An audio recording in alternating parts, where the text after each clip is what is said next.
Assalamualaikum warahmatullahi wabarakatuh. Perkenalkan, nama saya Fatir Gaddafi, bernim 21313092. Saya dari Fakultas Bisnis dan Ekonomi, Prodi Ekonomi Pembangunan. Di sini saya akan menjelaskan tentang permasalahan integrasi bangsa, aksi KKP yang melanggar HAM Indonesia pada tahun 2021. Pendahuluan. Kelompok kriminal bersenjata atau yang disebut dengan istilah KKB tersebut merupakan sebutan yang berasal dari penegak hukum Indonesia untuk kelompok militan. Mereka selalu menganggap dirinya sebagai kelompok Tentara Pembebasan Nasional Papua Barat Organisasi Papua Merdeka atau disebut dengan TPNB OPM. Kemudian pada tahun 2020, pemerintah Indonesia mulai menaikkan status KKB menjadi kelompok separatis dan teroris. Seperti kita ketahui, pemerintah telah melakukan upaya pelabelan terhadap organisasi-organisasi yang ada di Papua ke dalam kelompok separatis teroris. Upaya ini telah didukung oleh pimpinan MPR RI, Panglima TNI, Kapolri, dan juga tokoh-tokoh masyarakat. Sepanjang 2021, OPM telah melakukan tindakan membabi buta yang menelan korban lain.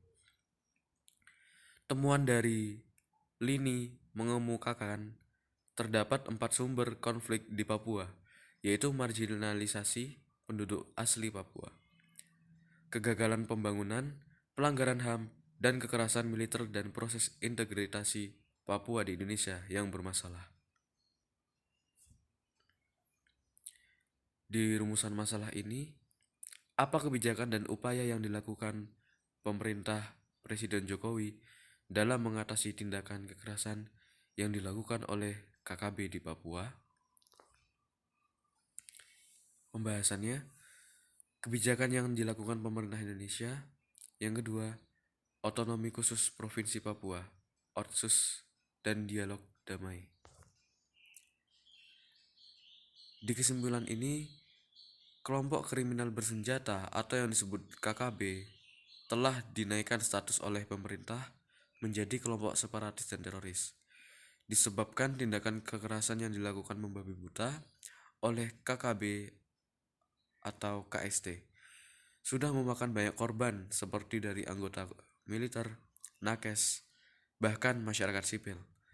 Sehingga ini merupakan pelanggaran Undang-Undang Hak Asasi Manusia dan juga melanggar Undang-Undang Kesehatan, Undang-Undang Rumah Sakit, Undang-Undang Keperawatan, serta Undang-Undang Kekarantinaan.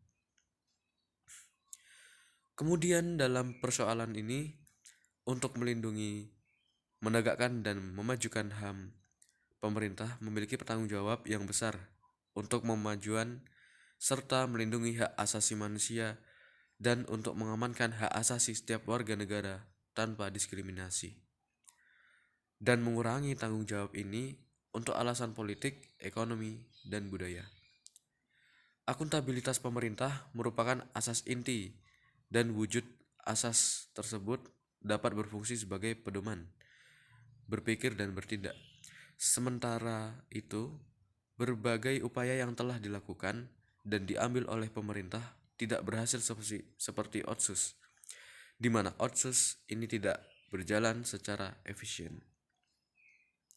Sehingga adanya saran dan berbagai elemen seperti Komnas HAM, yaitu dengan adanya dialog damai dan pemerintah dan KKB.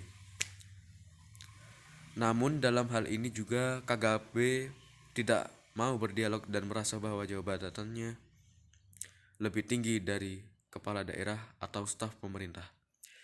Sehingga dari persoalan tersebut, peran militer juga penting di mana persoalan akan diselesaikan seperti konflik di Aceh.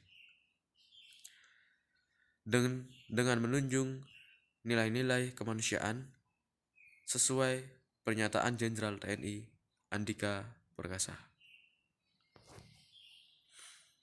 Sekian presentasi dari saya. Bila ada kesalahan kata mohon dimaafkan. Terima kasih. Walibillahi taufiq wal hidayah. Wassalamualaikum warahmatullahi wabarakatuh.